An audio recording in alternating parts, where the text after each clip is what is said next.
Hello तो प्यारे बच्चों, स्वागत है आपका बड़ा भारत एजुकेशन प्लेटफॉर्म पर। देखिए आज हम पढ़ने जा रहे हैं प्राकृतिक गैस। ठीक है, अब प्राकृतिक गैस देखिए ये बनती कैसे है, पहले तो ये जानेंगे अपन। देखिए हम जानते हैं समुद्र होते हैं इस दुनिया में, समुद्र नाम की कोई चीज़ होती है। वहाँ पर क्या होता है कि वहाँ पर जो जलीय जीव रहते हैं, इनके अंदर से मछली हो गई, वो मर जाते हैं और पेंदे में जमा हो जाते हैं। वहाँ पर पेंदे में क्या हो जाते हैं, वो जमा हो जाते हैं। अब क्या होता है, जैसे ही नदियाँ आती हैं तो उनके साथ मिट्टी कंकड़ आते हैं और वो इनके ऊपर जम जाते हैं। कई साल लग जाते हैं, लाखों साल लग जाते हैं और जम जाते हैं। फिर क्या होता है कि इन लाखों सालों में क्या होता है कि जो ये मृत जीव हैं, जो जलीय जीव हैं, इनसे दो चीज़ें बनती है। एक बनता है पेट्रोलियम पदार्थ, एक बनता है पेट्रोलियम पदार्थ। ठीक है, एक बनता है पेट्रोलियम पदार्थ और जो दूसरी चीज़ बनती है वो बनती है प्राकृतिक गैस। समझ में आ गया कि जो मृत जीव हैं समुद्र के पेंदे में, उनसे दो चीज़ें बनती हैं। एक बनता है पेट्रोलियम पदार्थ जिनसे पेट्रोल, डीजल, केरोसिन आदि को प्राप्त किया जाता है, और जो दूसरी चीज़ बनती है यहाँ पर वो बनती है प्राकृतिक गैस। अब देखिए हम इसको पढ़ना स्टार्ट करते हैं। सबसे पहले हमने लिखा है कि जो प्राकृतिक गैस होती है वो महत्वपूर्ण जीवाश्म ईंधन होता है। ठीक है, महत्वपूर्ण जीवाश्म ईंधन होता है। जो प्राकृतिक गैस है उसके भंडार व विशाल भंडार है भारत के अंदर। तो मैंने लिखा है भारत में प्राकृतिक गैस के विशाल भंडार हैं, जैसे कि स्थान हो गए जैसे त्रिपुरा, राजस्थान और महाराष्ट्र आदि के अंदर जो प्राकृतिक गैस के हैं इसके भंडार भरपूर हैं भाई। अब देखिए जो प्राकृतिक गैस होती है उसे अपन को एक गैस प्राप्त होती है जिसको अपन बोलते हैं सीएनजी। तो प्राकृतिक गैस होती है उससे हमें सीएनजी गैस है वो प्राप्त होती है। उसके बाद मैंने यहाँ पर दो गैसें लिखी हैं, एक मैंने लिखा है सीएनजी और दूसरा मैंने लिखा है एलपीजी। एक है सीएनजी और दूसरा है भाई एलपीजी। अब जो सीएनजी गैस होती है वो हमें प्राकृतिक गैस से प्राप्त होती है। कैसे होगी, जैसे मेरे पास ये प्राकृतिक गैस आ गई इस पात्र के अंदर। ठीक है, अब जब मैं इस प्राकृतिक गैस को एक बढ़िया बढ़िया से प्रेशर लगाऊंगा, इसको संपीड़ित करूंगा नीचे की तरफ, तो क्या होगा, ये गैस है वो सीएनजी गैस में कन्वर्ट हो जाएगी। सीएनजी गैस में कन्वर्ट हो जाएगी।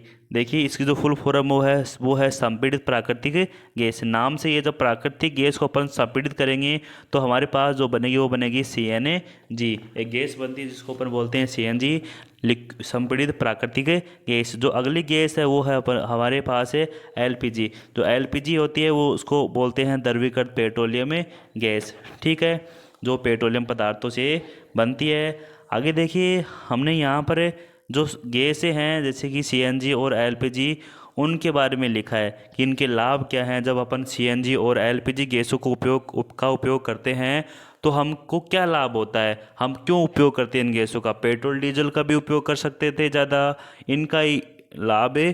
क्यों बताया मैंने, अरे मैंने ये भी बता सकता था कि मैं पेट्रोल डीजल के क्या लाभ हैं सीएनजी की तुलना में, लेकिन मैं ये बात नहीं बताया। क्यों नहीं बताया, क्योंकि वो बेकार है। पेट्रोलियम डीजल इतने बेकार नहीं है लेकिन वो इनकी तुलना में थोड़े ख़राब हैं। अब क्यों है वो देखिए, क्यों, क्योंकि वो वायुमंडल के अंदर प्रदूषण करते हैं। जैसे आपने अंदर आपकी गाड़ी के अंदर पेट्रोल डीजल है, वो क्या करता है, वायु के अंदर प्रदूषण करता है। वायु के अंदर क्या करता है भाई, वो प्रदूषण करता है। लेकिन जो ये सीएनजी और एलपीजी जो गैसें होती हैं यह वायु में प्रदूषण नहीं फैलाती। पहला तो इनकी ये विशेषता है कि वायु के अंदर ये प्रदूषण नहीं फैलाती, अच्छी बात है, अपन पर्यावरण को स्वस्थ रखेंगे। दूसरा देखो, इनका पूर्ण दहन होता है। इनका दहन होता है भाई, ये पूर्ण होता है। जैसे जब इंजन के अंदर ये जलेंगे ना, तब ये बचेंगे नहीं, सारे के सारे जल जाएंगे बढ़िया तरीके से, इनका पूर्ण दहन हो जाएगा। और तीसरी बात क्या है, ये सस्ते होते हैं भाई। क्या होते हैं, सस्ते होते हैं। अपन को तो सस्ती चीज़ चाहिए, ज़्यादा पैसों की चीज़ क्यों चाहिए, अपन को तो सस्ती चीज़ चाहिए। तो ये सस्ती होती है इसलिए बढ़िया है, महंगी होती है तो ख़राब होती है। ठीक है, ऐसा नहीं है, ये सस्ती होती है और अपेक्षा आसानी से उपलब्ध है, आसानी से अपन इसको प्राप्त कर सकते हैं गैस को। क्यों, क्योंकि देखिए जब पेट्रोल डीजल निकालते हैं तो काफ़ी खर्चा आता है, जब उनको शुद्ध करते हैं तो भी बहुत खर्चा आता है। लेकिन जो ये गैस होती है ना, इसको निकालने में इतना खर्चा नहीं आता और इनको शुद्ध करने में इतना खर्चा नहीं आता, बड़े ही आसानी से उपलब्ध हो जाएगी, इसलिए क्या होती है, ये सस्ती होती है। उसके बाद देखिए अगला है, इन्हें आसानी से संग्रह किया जा सकता है तथा परिवहन किया जा सकता है। आराम से इनको स्टोर कर सकते हैं और इनका परिवहन भी आराम से कर सकते हैं भाई। उसके बाद देखिए हमारी अगली स्लाइड में अपन बात करेंगे PCRA की, PCRA की बात करेंगे। अब PCR देखिए एक संघ है भाई, ये क्या है, संघ है जिसकी स्थापना है वो भारत में की गई। और वो क्यों की गई, क्यों, ये इसके लिए की गई क्योंकि जो PCRA संगठन है वो ये बताता है कि अब जो पेट्रोल गाड़ियों के अंदर जो पेट्रोल डीजल डलता है उसको अपन कैसे बचाएं, उसको अपन कैसे बचाएं। वैसे अपन को पेट्रोल डीजल जैसे अनावश्यक रूप से वाहनों को नहीं चलाना चाहिए, लेकिन अगर अपन चलाएं और चलाते चलाते भी पेट्रोल डीजल कैसे बचाएं, तो इसकी जानकारी हमें देता है PCRA। तो मैंने यहाँ पर लिखा है इसकी फुल फॉर्म, इसकी जो फुल फॉर्म होती है वो होती है पेट्रोलियम संरक्षण अनुसंधान संघ, पेट्रोलियम संरक्षण अनुसंधान संघ है भाई ये, ठीक है, PCRA। देखिए यह सलाह देती है कि गाड़ी चलाते समय किस प्रकार पेट्रोल डीजल बचाएं। ये कौन सी सलाह देती है भाई, कि गाड़ी चलाते समय हमें पेट्रोल डीजल कैसे बचाएं, इस बात की सलाह देती है कि कैसे बचाएं, ये उपाय बताती है। अब ये कौन से उपाय बताती है, ये 4 उपाय बताइए यहाँ पर, 1 2 3 4। तो पहला उपाय है ये इसका ये है कि जो गाड़ी की स्पीड है वो मध्यम रखें, न तो गाड़ी को फास्ट चलाएं अपन और न ही उसको स्लो चलाएं, मीडियम स्पीड रखें। अगर ज़्यादा चलाएंगे तो पेट्रोल डीजल ज़्यादा जलेगा और कम चलाएंगे तो ज़्यादा देर तक जलेगा। इसलिए अपन को जो मीडियम गति है उससे अपन को वाहनों को चलाना है, जिससे अपन पेट्रोल डीजल बचा सकते हैं।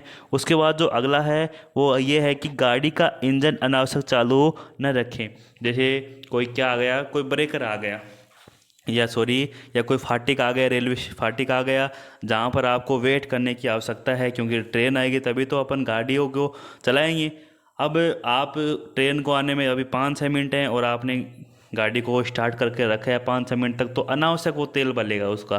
तो आप क्या काम करो, गाड़ी का जो चाबी है उसको ऑफ कर दो ताकि जो इंजन है वो बंद हो जाए, और जिससे इंजन बंद हो जाएगा तो पेट्रोल और डीजल है वो भी नहीं जलेगा और पेट्रोल डीजल बच जाएगा। तो ये भी सलाह देती है कि गाड़ी का इंजन अनावश्यक चालू नहीं रखे। उसके बाद जो अगला है वो है कि टायरों का दाब सही रखिए।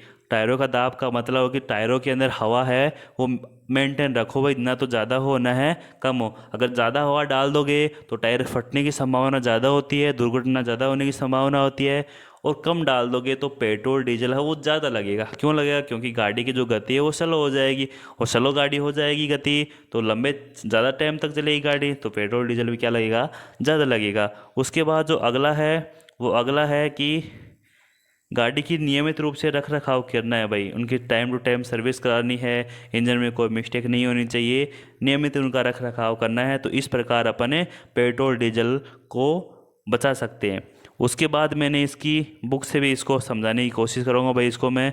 देखिए बुक्स में आपको क्या दिया गया है इस पॉइंट से संबंधित है वो देखिए कि प्राकृतिक गैस, ये हेडिंग है, प्राकृतिक गैस एक महत्वपूर्ण जीवाश्म ईंधन है भाई।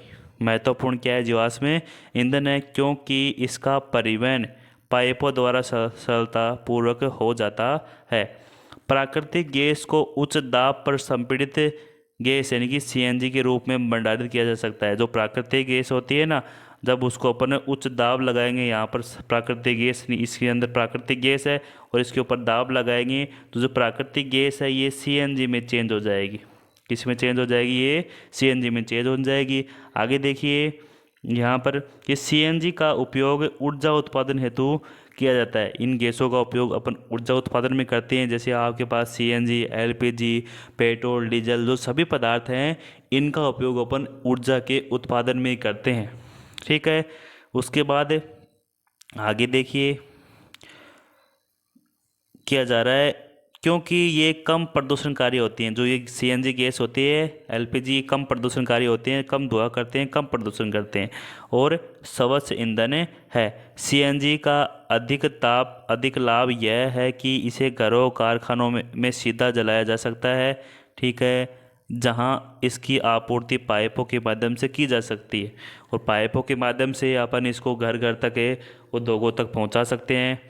आगे देखिए अगली स्लाइड की अपन बात करते हैं तो वो है ये भाई, इसको मैं थोड़ा जूम करता हूँ, ज़्यादा जूम नहीं करूँगा। आपको दिखने में इस पेज के अंदर थोड़ी समस्या आ सकती है, तो आप इसको बुक से भी पढ़ सकते हैं, वीडियो को छोड़ भी सकते हैं, लेकिन आप तो सुन तो सकते ही हैं ना, आराम से बैठे बैठे सुनते रहो। देखिए जो पाइपलाइनें हैं गैसों की, वो गुजरात, दिल्ली और कई स्थानों पर है पाइपलाइनें। किसकी? गैसों की, सीएनजी, एलपीजी आदि गैसों की जो लाइनें हैं वो कई स्थानों पर हैं। यहाँ पर बताया गया है कि दिल्ली, गुजरात आदि में। आगे देखो, प्राकृतिक गैस का उपयोग प्रारंभिक पदार्थ के रूप में रसायन और उर्वरकों के औद्योगिक निर्माण में भी किया जाता है भाई। जो सीएनजी गैस होती है ना, प्राकृतिक गैस, उसका उपयोग अपन जो रसायन हैं, केमिकल बनते हैं फैक्ट्रियों के अंदर, और जो उर्वरक बनते हैं फसलों के लिए, उनके निर्माण में भी भाई प्राकृतिक गैस का उपयोग होता है। अब कैसे होता है वो आपको अधिक जानकारी के लिए कमेंट करना होगा कि कैसे बनता है, कैसे उपयोग में आता है इनके अंदर। आगे देखिए, भारत में प्राकृतिक गैस के विशाल भंडार में भरपूर है भाई। भारत के अंदर प्राकृतिक गैस, हमारे देश में प्राकृतिक गैस त्रिपुरा, राजस्थान, महाराष्ट्र और कृष्णा गोदावरी डेल्टा में पाई जाती है। ये स्थान दिए बताए गए हैं जहाँ पर प्राकृतिक गैस निकलती है। ठीक है, उसके बाद देखिए कुछ प्राकृतिक संसाधन सीमित हैं। देखिए जो प्राकृतिक संसाधन होते हैं वो लगभग सभी सीमित हैं, जैसे कोयला वो भी सीमित है, पेट्रोल डीजल ये भी सीमित है, जो प्राकृतिक गैस है वो भी सीमित है। ऐसा बताया जाता है कि जो इनकी लिमिट है वो लगभग 100 वर्षों तक ही है। 100 वर्षों तक अपन आराम से काम में लेंगे इनको, फिर ये ख़त्म हो जाएंगे।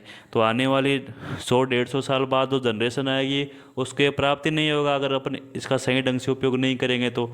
ठीक है, तो अपन को इनका अच्छे से उपयोग करना है, अनावश्यक इनको ख़राब में नहीं करना है।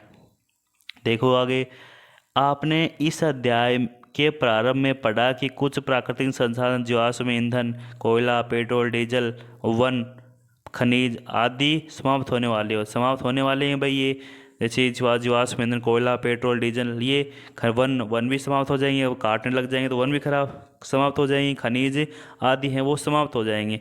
आप जानते हैं, आप क्या जानते हैं भाई? आप सब कुछ जानते हैं, लेकिन यहाँ पर बोला है कि आप जानते हैं कि कोयला, पेट्रोलियम जीवाश्म ईंधन है। सब जानते हैं ईंधन ही है ये।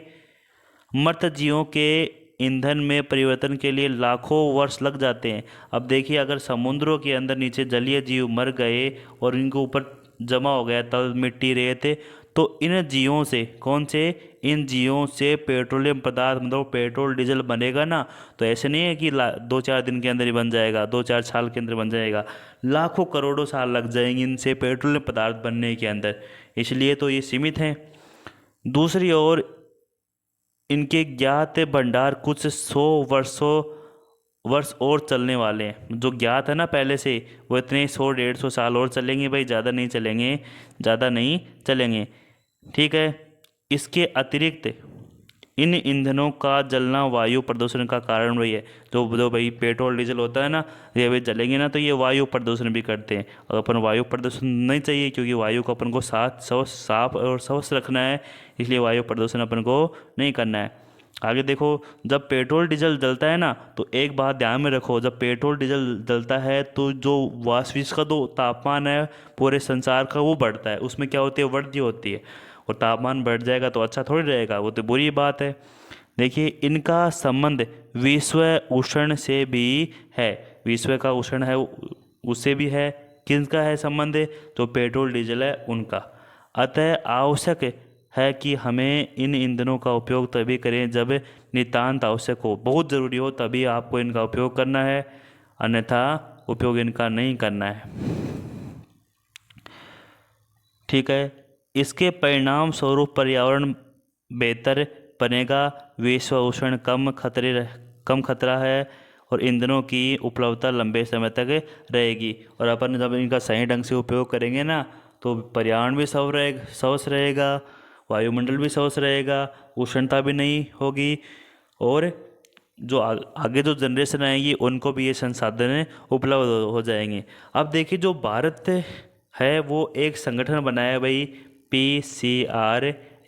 मैंने पहले ही बता दिया इसके बारे में कि जो PCRA है वो एक संघ है जो ये काम करता है, ये सलाह देता है कि अपन को गाड़ी के अंदर पेट्रोल डीजल कैसे बचाना है। ये अपनी कुछ बातें रखता है, उनको फॉलो करो तो गाड़ियों के अंदर पेट्रोल डीजल वो है वो कम लगेगा। ये बोलता है कि जहाँ तक संभव हो सके मध्यम गति से गाड़ी को चलाइए। व यातायात लाइटों पर अथवा जहां आपको प्रतीक्षा करनी हो गाड़ी इंजन को बंद कर दीजिए। टायरों का दाब सही रखिए और गाड़ी का नियमित रख रखाव कीजिए। तो इस प्रकार ये हमारा पॉइंट होता है प्राकृतिक गैस का। ठीक है, अगर आपको वीडियो अच्छा लगा तो वीडियो को लाइक कीजिए, चैनल को सब्सक्राइब कीजिए ताकि आपको इसी प्रकार की अच्छी अच्छी जानकारियाँ हैं वो मिलती रहें। ठीक है।